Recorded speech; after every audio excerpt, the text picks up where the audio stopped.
Good morning, 819S. Weather is warming up a little, so it's definitely a nice day. And today, gas price 180 for regular, 191 for high octane at members rate, and 185 for regular, 196 for high octane at full price. There are some people who believe it's going to cross 200. Which leads to today's topic. I saw in the news that Honda took a major loss on their electric vehicle strategy. I don't know all the ins and outs of it, but my basic understanding is that they didn't really have the right strategy, and then there were a confluence of other factors.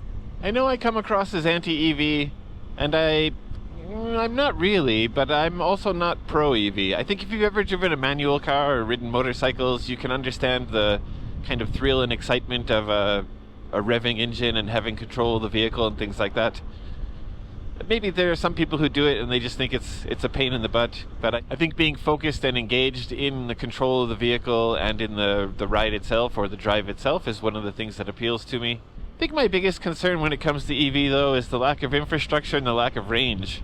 I think the companies, like Tesla is amazing in a way because they really invested in their infrastructure. They went around building charging stations everywhere so that they could support their vehicles. And I think other companies who are working on electric vehicles aren't really investing in the infrastructure for people to charge them. They're kind of expecting it's your car, so you have to do it yourself. At least that's the impression I get. And I think that building out a large electric vehicle infrastructure would be one huge step to getting electric vehicles adopted, especially with a limited range. One of the great things I did was ride my scooter around Mount Fuji without having to stop to refill, but I think the majority of electric vehicles aren't really capable of doing that. If my memory is correct, it was like 258 kilometers to get all the way around. And I think an average range, especially at conservative driving, is usually about 200 to 250, so some might do it.